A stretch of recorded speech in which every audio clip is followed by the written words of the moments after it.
Dodge City and in the territory on West, there's just one way to handle the killers and the spoilers, and that's with a U.S. Marshal and the smell of gun smoke.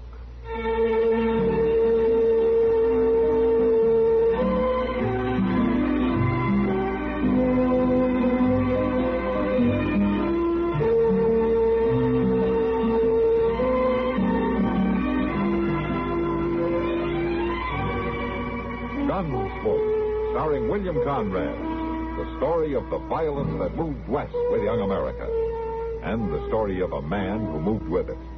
I'm that man, Matt Dillon, United States Marshal. The first man they look for and the last they want to meet.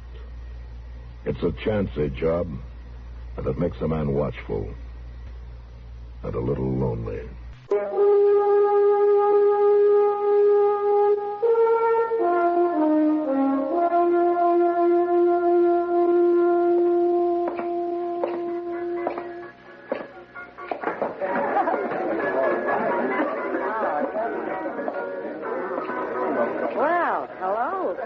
Evening, Kitty. Where you been? You usually poke your face in here more often than this to scare my customers. Oh, you complaining? No. It usually coaxes him into buying another drink. Well, speaking of drinks, Kitty, Sam? Yeah? Run for the marshal. Sure, Kitty. Nothing the matter, Matt? Oh, no, nothing the matter, Kitty. It's just one of those nights, you know. No trouble? No, no trouble. No, nothing. Oh, one of those nights. Yeah. Here you are, Marshal. Oh, thanks, Sam. You know, sometimes, Kitty, I think if I have to play one more game of checkers with Doc. Oh, so that's where you've been. Sometimes you find yourself listening to the silence. Maybe you shouldn't have complained. No, why? Here comes something. Chester with Tom Carroll, and he's probably looking for you. Hello, Miss Kitty. Mr. Dillon, Tom Cobb here just in the office. I didn't know if I ought to bother you about it or not. Well, I see you made a decision, Chester. Never mind. Yes, sir. Well, anyways, why don't you just tell him what you've seen, Tom? Well, Marshal, I don't really know what it was, but, well, it was down there in the willows, thrashing around like maybe it was some kind of an animal or something. Well, I got to thinking maybe it was an engine or a road agent or something. Now, wait a minute, Tom. Where was this? Well, down by the river, right under the bank. And what exactly did you see? Now, it was too dark to see, really, but I could hear it thrashing around, making a kind of a moaning sound. The way them willows was bending and waving around, I knew it must be pretty big. Why didn't you go in and look? Now, how'd we know what it might be? It was dark. We? Well, me and a young lady, we just left there quick, Oh, Mark. I see. Now, just where was this, Tom? Well, out by the point, just west of town, Mark. Yeah, I've heard about the buggies being parked out there. Tom, you sure that this wasn't your imagination? Oh, no. No, sir. There was something there. I know that. An animal, maybe, or engine. That's why I thought I ought to come and tell you. Are you sure it wasn't some friends of yours playing a trick on you and your young lady? No, ma'am. They'd have showed themselves. I know. I think you ought to go look, Marshal. All right, Tom. Chester, go get a lantern, will you? Yes, sir. Come on, Tom. I suppose it sounds kind of silly. Well, Matt, you were starved for excitement. Yeah. Some excitement, huh? You know what it sounds like to me? No, what? I think you're going on a snipe hunt.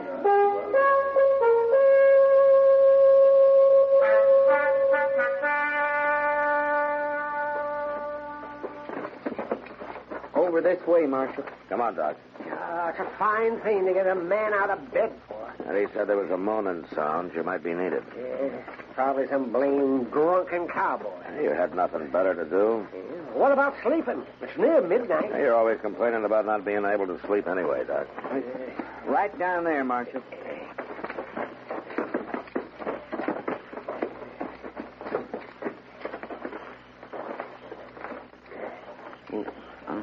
I don't see anything now, but it was right down here. All right. Chester, bring a lantern, huh? Yes, sir. We're going to get wet feet. Man can catch his death on a night like this. Over here, Chester.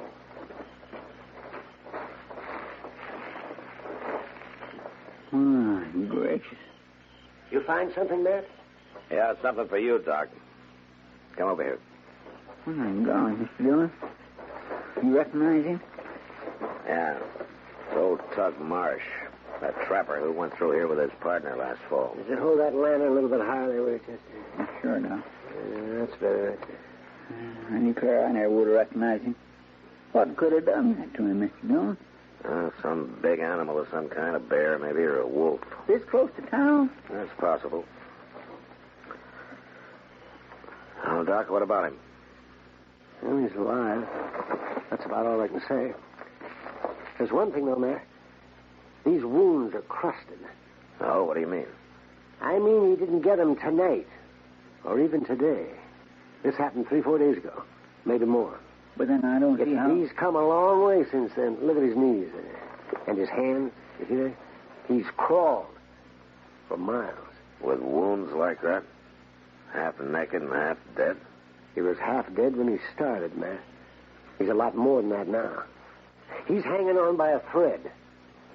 We'd better get him to my office.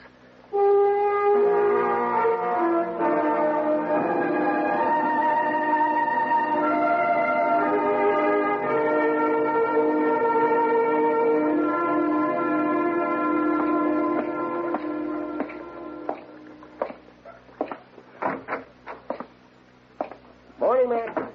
Morning, Doc. How's the patient? Well, I don't know how, but he's alive. And not just alive, but kicking, too. Oh? Hey, Doc, I'm hungry. See what I mean, Matt? You saw how he was not 12 hours ago. Who'd have believed it? Yeah. Can I talk to him? Why not? I can't keep him quiet anyway. Hello, Tug. Howdy, Marshal. Why don't you make that dang doctor give me something to eat? I'm making you some soup. Now shut up. Soup? I ain't that in a week, and he gives me Well, you dishwater. couldn't keep anything else down, and you need nourishment. Oh, dang it, if I could just get out of this darn bed. Take it easy, Tug. You've been through an awful lot. You're telling me what I've been through? Now I'm asking you. You want to tell me about it? It ain't no affair of the law. Maybe not. I just happen to be curious. Well, if you had any brains, you could see. I tangled with a bear, that's all. When was this and where? Oh, maybe 6-7 days down the nations, out toward the Cimarron. Here you go. Now you eat this, Tug. Dishwater. It's good for you. You need something warm in you. Me, Doc, you ain't told me. You think you can fix me up? There's nothing to fix up.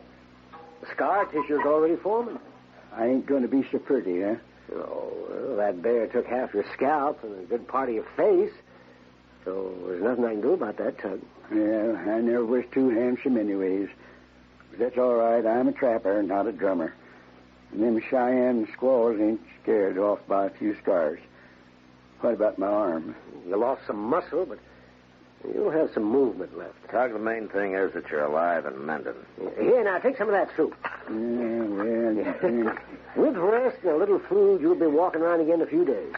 Maybe trapping again in a month. I got something to do first. Tug, tell me what happened, huh? I told you I tangled with a grizzly. Walked into him in this thicket, and the critter attacked me before I get my gun up. Finally killed him with my knife, but not before he chawed me. What about your partner, Billy Adams? Yeah, he couldn't wait. Couldn't wait? Yeah, found me near dead.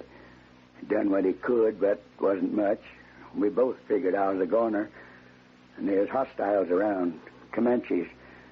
He's nervous, I guess, sitting beaver alone with a dying man on his hands. Only I wouldn't die for him so as he could bury me and have done with. You mean he left you? Next morning, he took everything. Didn't even leave me a knife to slip between my ribs. Now, you wouldn't do that to an animal, now would you, Marshal? Just leave him to die alone in the wilderness? You'd slit his throat for him at least. But Billy wouldn't do that for me. And that's when I decided... What? That I wouldn't die. That I'd come after him. I'd live to find him. So I started crawling. 5 days on my hands and knees without food or water. And when I find him, I'm going to kill him. But not fast. No, slow. Real slow. Well, I can't say I blame you much, Tug. But there is one thing I'm thankful for. What's that? Billy Adams isn't in Dodge. I'd hate to have to arrest you for murder. Then as long as I'm here, you better see he stays away.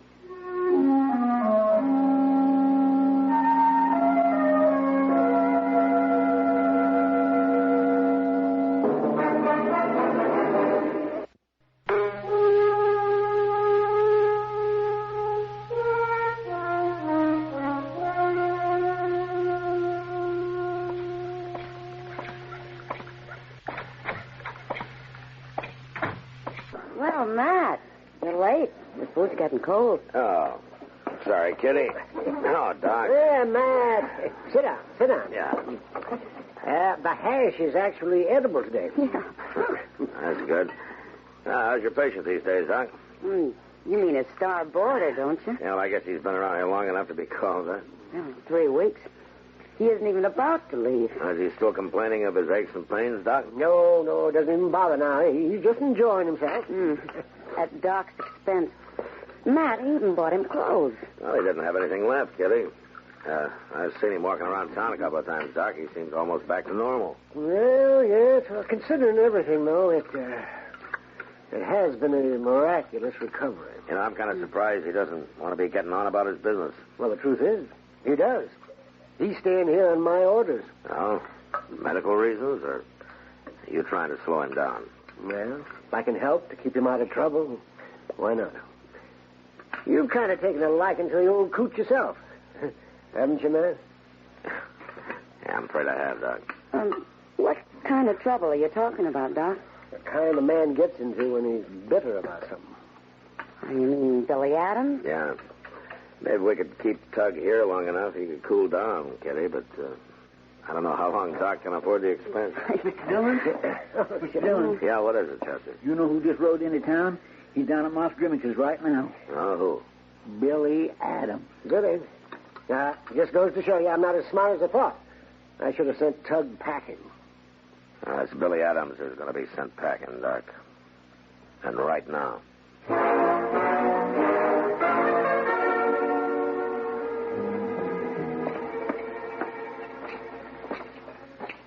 Hey, Moss.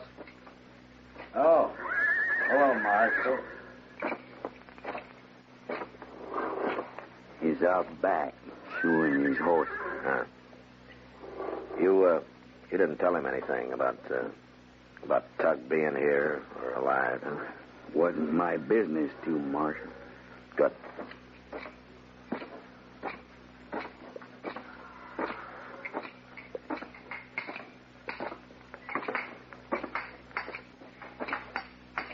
Billy? Oh, Marshal. What are you doing here in Dodge, Billy? Oh, we're just passing through. Shoeing a horse, buying supplies. I'm going on west, back to the mountains. Why, Marshal? Well, last time he went through here, you had a partner, Billy. What happened to him? Oh. I didn't know anybody in Dodge heard about that. Somebody from Pueblo come through and told the story, huh? Suppose you tell it to me, huh? Well, just the way you heard, Marshal. Powerful sad thing. Tug got killed by a bear. He got caught in a thicket with a big grizzly. Killed Tug outright, did it? No, he lasted till next day. Or nothing I could do for him, no. He was clawed so bad. Oh. So you buried him, huh? Oh, that's it, huh? Somebody found the body. You know, I felt bad about that, Marshal. I didn't have time to bury him. There was Comanches snuffing around, and I had to get out of there quick without no fuss or no noise. So I left him in that thicket. I figured he'd be just as safe there as in a shallow grave, what was left to him. Besides, Tug, he didn't put much stock in ceremony. You made just one mistake, Billy. What?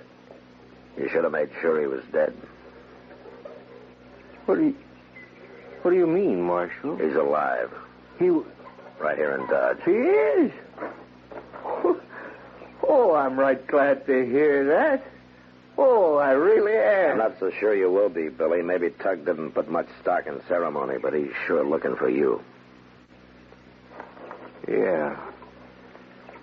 Yeah, I guess he would be. And my advice to you is to get on that horse and ride. Well, no, I couldn't do that, Marshal. Why not? Well, I got to see him. I got to explain. Look, Billy, I don't care about you, but I don't want to see Tug up for murder or see him shot down in No, self-defense Marshal, either. it wouldn't be like that. I think maybe it would. And I'm telling you to get out of town now. All right, Marshal. I'll oblige you. I'll camp just outside town, just west. You tell Tug that, huh? You tell him I'll be waiting right there for him. No. Well, there's things we got to talk about, Marshal. There's money I owe him for his split of the furs and all. I'll tell him nothing, Billy. Listen, Marshal. We was partners, Tug and me, and friends, even if he was a lot older than me. Now, I guess this here is something that's got to be settled between us, one way or the other. I'll be waiting.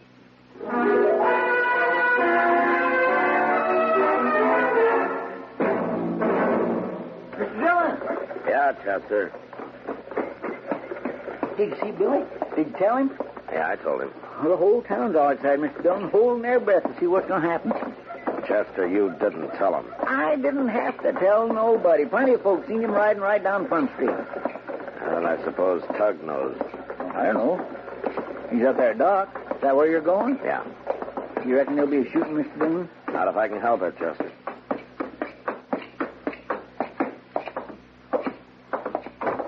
Now, wait a minute. Now, you let go of me. Now, run away. No. Oh, Matt. Oh, I'm glad you're here. Now, don't try to stop me, Marshal. Get out of my way. I see you've heard the news, Tug. Yeah, I heard all right. Ain't nobody going to stop me. You don't even have a gun. You're going to tackle him with your bare hands? Maybe I will. I could break him in two. Well, he's got a gun, so maybe you better think it over, huh? Nothing you can say is going to stop me, Marshal. Now, wait a minute, you obstinate old fool. Billy was your partner. He was your friend, so he deserted you. All right, maybe you got a cause for a grudge. Maybe. All right. But what good's it going to do for one of you to get killed just to satisfy your need for revenge? Tug, he wants to give you your half of the profits from the furs and trapping outfit. You talked to him? Yeah, I did. And he told me his side of it. He thought you were already dead. Yeah, that's a lie. Maybe it is. But he seemed mighty surprised that you were alive. Sure. And he was glad, too. Glad? I bet. It's true. And he wouldn't take my advice to run away. He's waiting for you outside town. He told me to tell you that he wants to see you, Tug. Yeah. I'll see him all right as soon as I get me a gun. Tug, isn't there anything I can say that'll stop Ain't you? none of your business, Marshal. I got a right to go after him, ain't I? Yeah, I guess maybe you have. All right, then. I'm going to find me a gun. Maxwell, what are you going to do? Not much I can do, Doc. They'll tangle sooner or later. I'm just going to be there to see that whatever happens fair.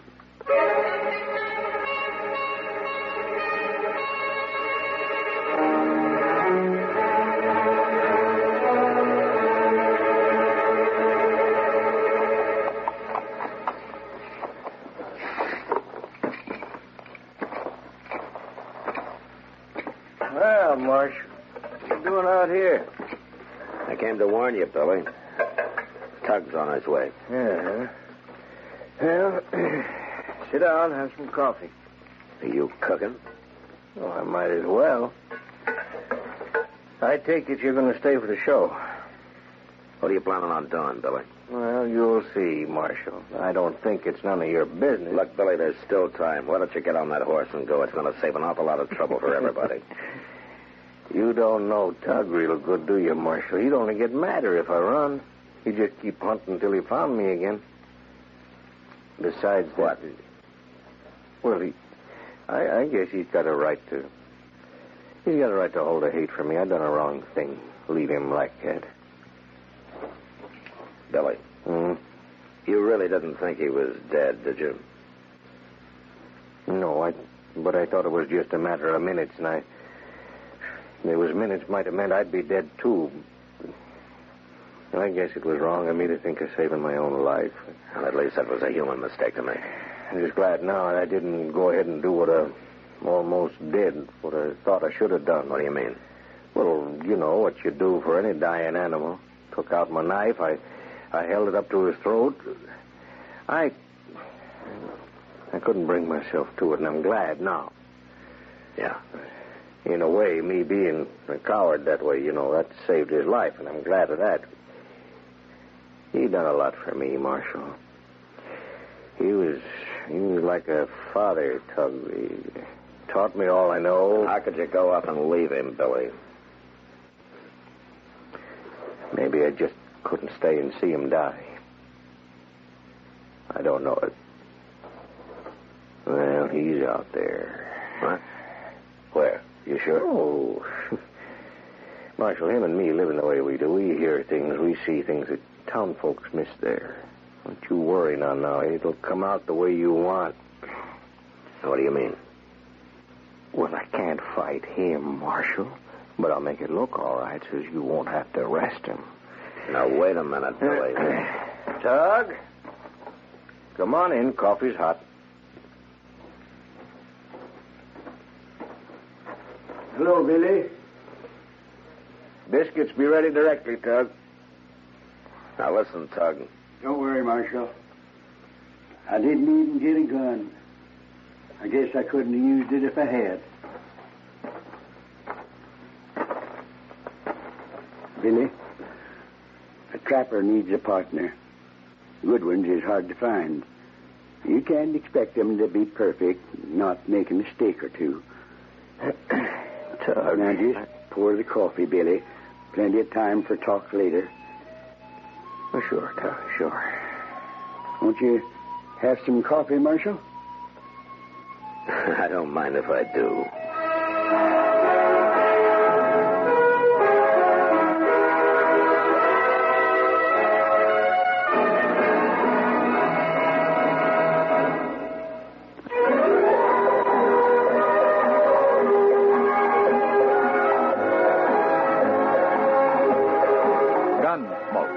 Produced and directed by Norman McDonald, stars William Conrad as Matt Dillon, U.S. Marshal. The story was specially written for Gunsmoke by John Dunkel, with editorial supervision by John Meston. Featured in the cast were Ralph Moody, Lawrence Dobkin, and Vic Perrin. Marley Bear as Chester, Howard McNear as Doc, and Georgia Ellis as Kitty. Our thanks to TV Radio Mirror and to you, our listening audience, for selecting Gunsmoke as the best dramatic program on radio for the 5th consecutive year. The results of this annual poll appear in the current issue of TV Radio Mirror. This is George Walsh inviting you to join us again next week for another story on Gunsmoke. This is the CBS Radio Network And KNX Radio. You've been listening to the OTR Gold Network. Find more classic radio at otrgold.com.